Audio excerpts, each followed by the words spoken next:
Sherree. And do you know what? In 2020, she was voted the most outstanding professional artist in this whole area. Right there. Yay! Learned and so happy to have you here. Thank you, Donna. So, first of all, I'm Sherree, for those of you who don't know me, Sherree Anderson, and some of you do. And at the time, I was president of the Central Coast Art Association and had been for a number of years, and then I also was the director at Venture Gallery where I have my work. So it was great. I want to talk a little bit about my style. I'm a bit, as you can tell, a bit of a realist. I paint pretty realistic scenes, and it's just who I am. I think maybe it's that weird, like, logical, detail-oriented side. And so one thing I did is, during COVID, the gallery was closed for a few months, and I was not a plein air painter, ever.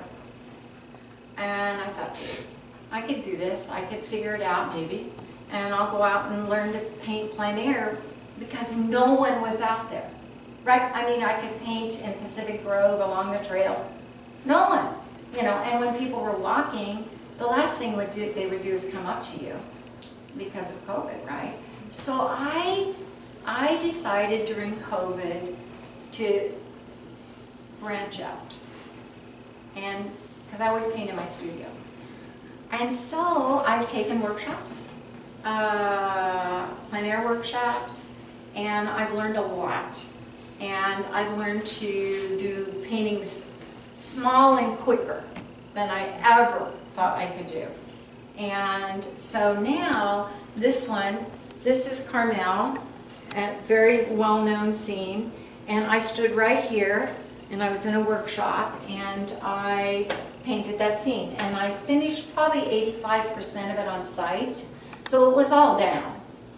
But then I went back in, I made some adjustments on some of the shadows, I made some adjustments on some of the waves because I added some darks in here so it looks like it's turning, and you know, I did some things. So I couldn't really finish this painting in 2 hours. So I thought, I want to keep you a long time, so we'll just see how far we get. And I wanted you to see what I do with shadows. What is my thought pattern when I'm laying down a painting? So I'm doing oil paintings.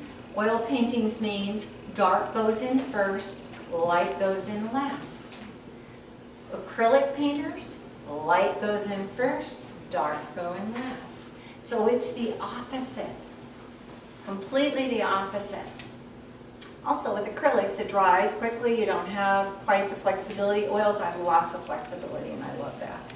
And even though I don't use turpentine, I use mineral spirits that are odorless.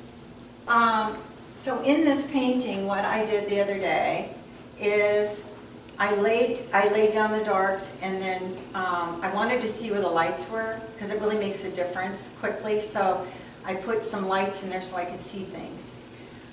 I use, when I paint, and for this Hawaii painting, even though I have photos, again, I use my small painting to paint the big painting. But this one is from photographs. So I always print out a color photo, and I always print out a black and white photo or a gray scale photo. And the reason I do that is because I love color, as you can see, and I will get hung up in color sometimes and not be able to see the different values or the lights, darks, and mediums. So sometimes when I'm really fooling around and trying to just do a little too much on the trees or something, then I look at this and I go, okay, simplify that, simplify it, and try to follow what's in there as far as the darks, lights, and mediums. That helps me a lot. And if I can't see shadows, sometimes I can't see the shadow the right way, so by looking at the black and white, I can see it. So that's kind of a standard thing. A lot of people actually do this. This is my plein air setup, period. I don't use this in my studio. I have my own setup there. I also have, when I do plein air, I have my backpack that has all this stuff in it. It's already set, ready to go. I don't have to think about it except for adding mineral spirits. I make sure my brushes are clean and I've got the right small tubes of paint. I'm very orderly, and so I have, like, you know, blues and greens are together, my reds are together, and this goes in my backpack, and it's got all the paints in there. Do you always wear rubber gloves? Yes. So that's because it's messy and you could get it under your nails, or is it, it's bad for you to go without them? All of that. All of that. This painting actually is more about light colors. It really is. It's going to end up, even though it's going to be a lot of blue, the highlights on the rocks are what's going to be, it was my focus. So fancy looking. It's just some color down to get the outline of the rocks. That's really all it is. And when I was painting earlier, several years ago, I would get really hung up in trying to create the shape of the actual cracks and crevices. And what I'm learning now is back up, look at it, and just create through different colors of paint the look of a rock to make it look kind of craggly. Here is a painting that I actually sold. Okay, so here's my photo. So this is Point Lobos. This is Point Lobos. It's a photo. This area, because it's a photo, is too dark for me to really, if I painted it the way it looked, it would have been a very dark painting. Yeah. So I always put it, I have a small screen next to my, in my studio next to where I paint, and I have photos on the thumb drive, and I had the photo of this, and I brought it up on the screen. And then I enhanced it so I could see inside the rocks. So I could figure out, like, what in the world do I really need to do there.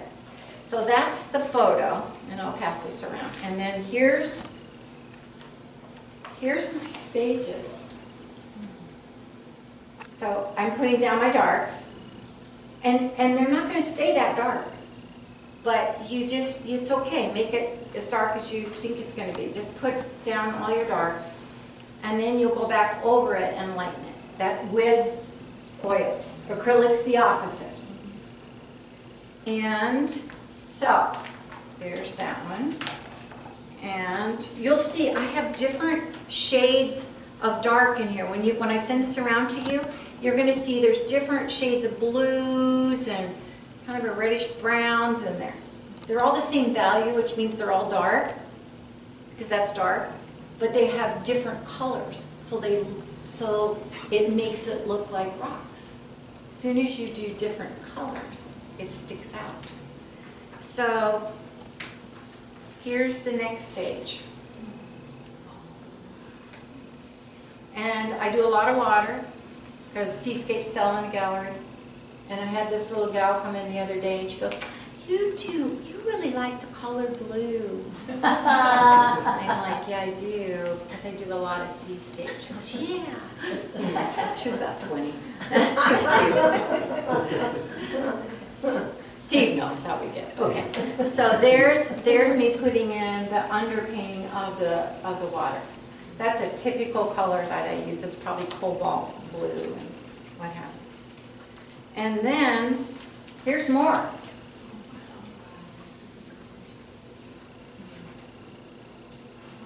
Very nice. Thanks for sharing it like that. Yeah, that's Those stages help. This is the final painting. Oh, That's your painting? That's my painting. Wow. yeah, that's really a good demonstration. So I'm going to pass this around and you can look at it, but everything's about stages, and everybody paints differently, and I know that, very famous painters do a whole different, whatever, but this is what I brought some water oil-based paints. Water oil-based. Yeah, I know. You mix it with, well, you clean your brushes with water and you can, it's very different.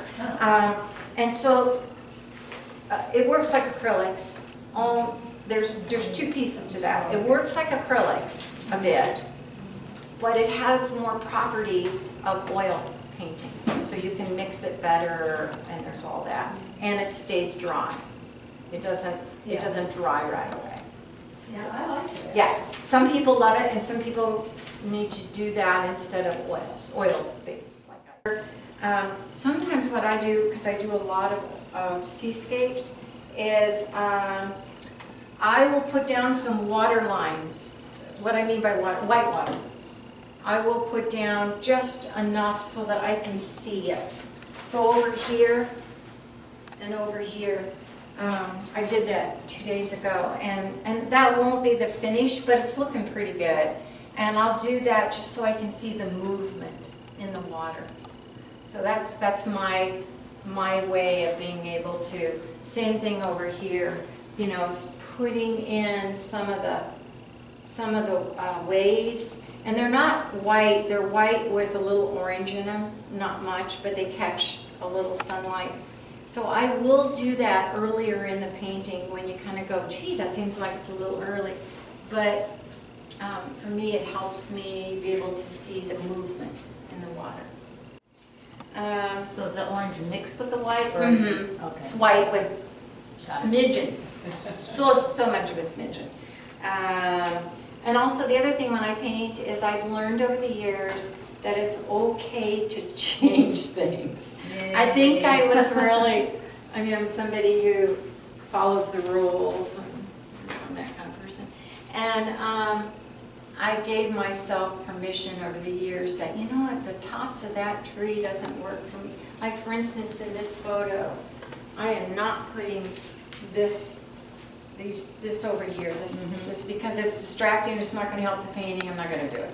And so I changed that. I also, for that painting, I cut off some of the rock and made a little bit of a change in the background so that the rock would stand out a little more. So but I can do that. It's my painting. I used to always put my skies in first, always. So I started studying with Matt Williams, who is very well known in the United States as a seascape, but mostly a landscape artist. And he always puts his sky in last. And I was like, I don't know if I can do that, but okay. And so I have learned that, and I actually like it. And the reason they say do that is because when the sky's in first, it has a tendency to influence us in the rest of the painting because of the color. And I never thought that, ever. And the other thing, I used to tone my canvas, and I don't do that anymore. He doesn't tone it, and I used to always tone it kind of a yellowish color or something like that. I had learned from another workshop. And I actually like it back to just being the white. And all right, so the colors I use a palette that has a warm, cool, it has a warm blue, ultramarine, cool blue is cobalt, viridian green. I use viridian green for the ocean. I don't use it for anything else. And I mix all my colors. I do not put anything on this canvas or any other canvas that's straight from the tube. So, viridian green, alizarin crimson, which is a cool red, and the viridian's a cool green.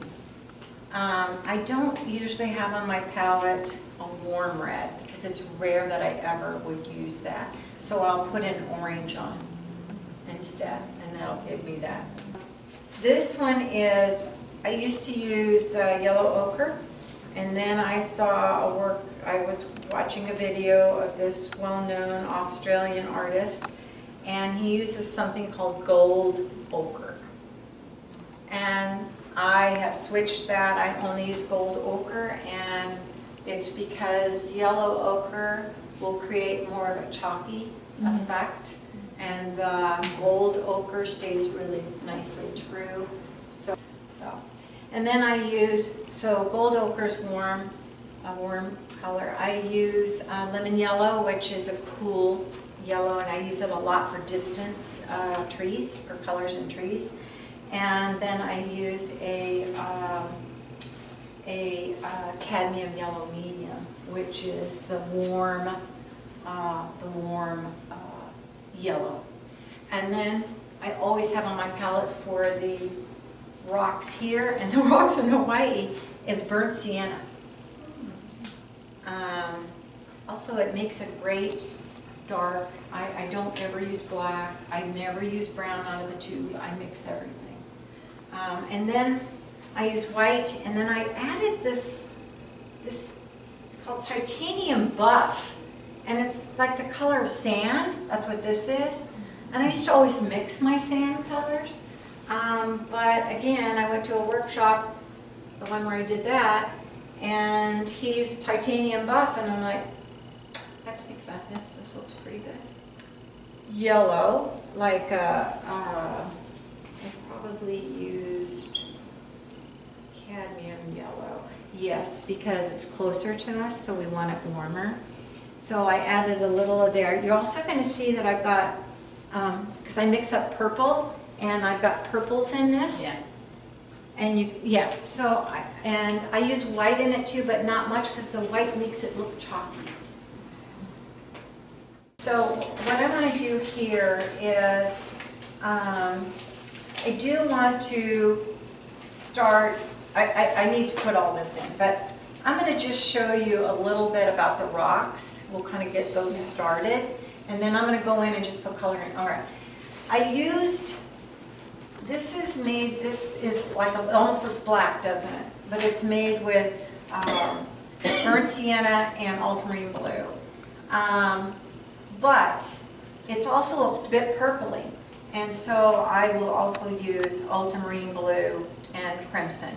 And the reason I do that is, you know, it's not going to stay black like that, or even a purple. This is not going to stay purple, but it's for me to be able to see it. And so I'm going to go in and I'm going to mix up a brown, like I did over there. And I'm going to put browns in here, because this is rocks, and they're going to be a brownish color, and then there's going to be some of the green is going to show through. So this is just for me to see where the darks are. That's all it is. And half the time when I put it in, I'll just be like, well, this doesn't look very good. I'm going to change, you know. And so, but again, the goal was, my goal was, this is a shadow in this rock. So I tried to put some sense of the shape of that shadow. And is it perfect? No, it doesn't matter. And also, I needed a shadow here on the end of this rock, so I just threw that in there. I know this rock has crevices. That looks like the devil right now. But it allows me to see where I'm going to start putting my lighter colors, and then I'll go back and fix the, because I can fix the black. No, it's not black. It's never going to be black. But the dark shadows, I'll go in and I'll fix that.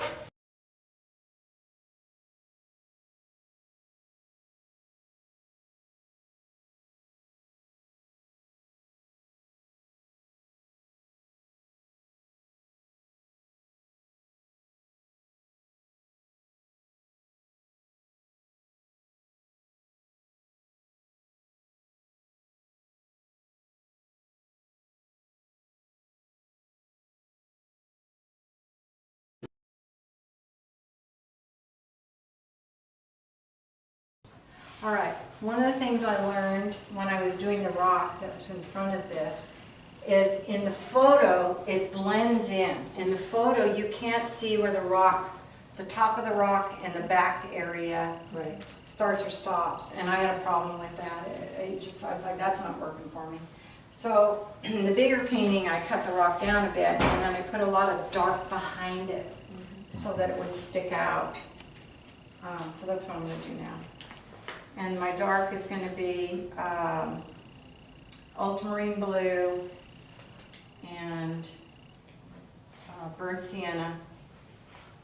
So it creates a dark brown for me. And I'm just going to put some shapes in here.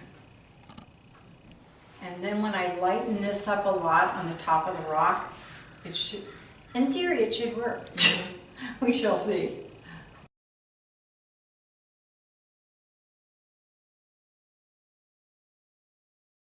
This stuff, but my horizon is here, and so all of my angles need to be like this angle is going to go like that way, which would be right if the horizon was across here. So it's just trying to make sure you've got your angles right. And even in photos, this rock actually comes down a little bit, and I did make it come down a little, but not much. And if you make it come down too much, if you make the angle too much, your eye's going to think it's off. So you try to flatten planes. You try to create ways to flatten them so that it makes sense to your eye that it's going back. I'm just going to bring it over. Okay. And see, I just went over that kind of purplish. So I'm going to mix up some again, it's going to be a brown, but I'm going to add a little bit of yellow or gold ochre just to lighten it up, and a little tiny bit of white, and put it temporarily over these. Yeah, it's still dark, but it's brown now. Now I've gone brown over this. I'm going to do it a little lighter.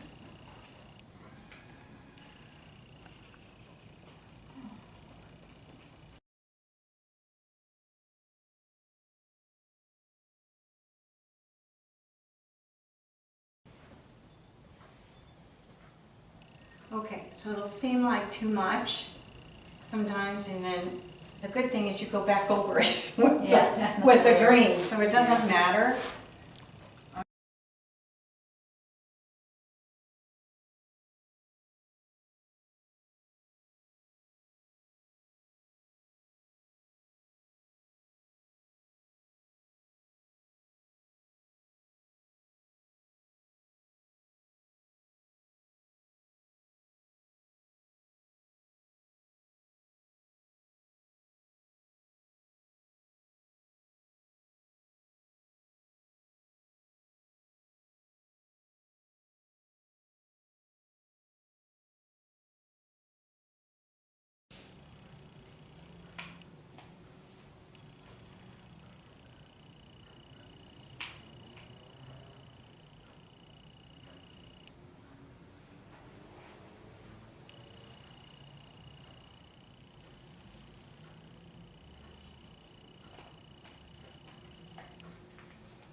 At this point.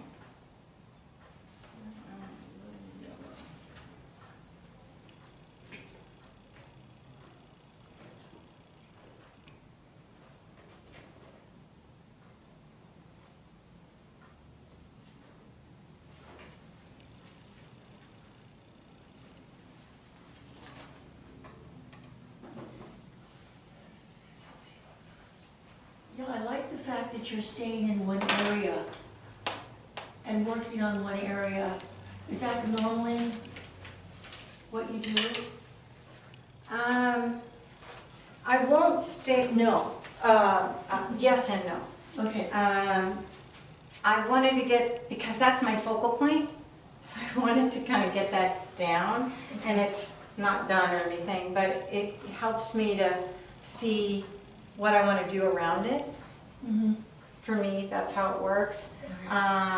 And so I'm going to do a little bit more dark there, and then I'm going to stop, and then I'm going to start working on, I am going to put a little bit more green in here. I'm not going to go up in here so I can do the sky, but I'm going to start bringing in branches in here just so I can see it as compared to the rock.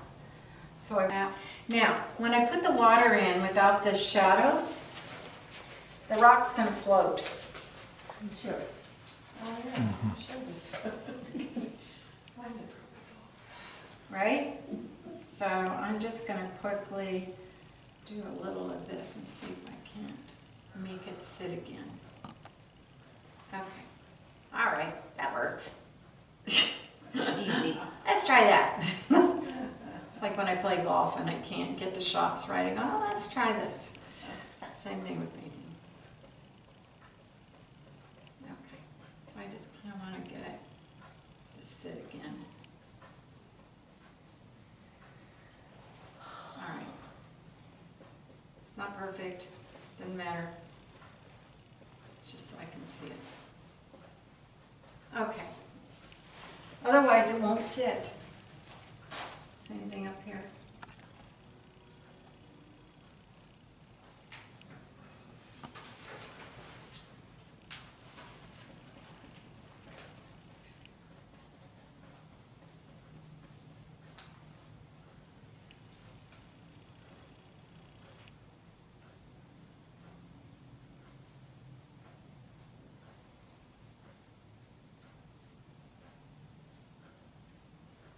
You mentioned you've taken a lot of classes over the years, right? Yeah. No? Yes. Oh, yes. Yeah, I do not have a degree in art. And so I've taken workshops, classes, different things to learn. Because, I mean, you know. So if you were using acrylic right now, it would be more difficult to do the layers, or? Yes. But I don't do acrylics, and so people do know how to do this. I think it's called glazing. That's what I've seen with acrylic, layer after layer. Well, oil painting's the same way. It's So- called glazing. Right, When you go over it. but you did mention that there's a lot of Okay. it's more flexible or something. Yes. Like that. Yes, but I can't, you know, I'm not an acrylic painter, so you would need to talk to somebody who maybe is here who can say to you, well, you know, this is, all right. So typically, and I'm going to go over this later, but I wanted you to see that typically, and look at how that already starts to change Yeah. the whole thing. But I need to mix up some more. I just need to do this quickly. I usually use ultramarine on the top, but I'm going to just use, just to make it easy, I'm just going to use my cobalt. Ooh, that's really dark. We don't, ooh, we don't want that. See, this is what you do. You just go, oh no. I planned that. Way too dark. There's a cloud coming in. Yeah, that's right. That's right. That's your number 20, oh no. That's I it. always paint as if this one was my last gig. Did you read that? That cute? Oh no, what a difference. So, one of the other things I learned through Matt is that you, unless you have clouds or something, so right here I added a little viridian, because there's always viridian in the sky. so I'm adding a little bit there. Is that you take your brush strokes. I used to always do my brush strokes this way. And you don't do that because the zenith, top of the sky,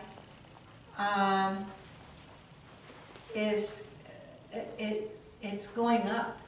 And so if you look at really well-known painters' paintings, their brush strokes are up, not this way. I learned something from that. I was like, wow, I didn't. And it's always lighter, as you know, on the horizon. And I usually put a little yellow just to brighten it. There, okay. And so I take, even though I would probably go back into this later on, it doesn't matter that it will have dried. I just go over it. So it doesn't really matter. So there's your, so then the sky just comes in like that. This is dry, so I can make it go in. Oops.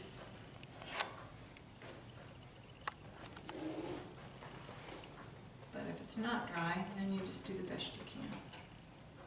So then you just try to get in close to your trees and then you go back and touch up the trees? Yep, Is I that do. what you do? Okay. Got it now. Yep, that's all I do. I looked at that and I thought, how do you put the sky in? Yeah, like this is dry right now, so I can actually go around it or through it. And I can go through it. Like a lot of times, you know what, you just kind of go like,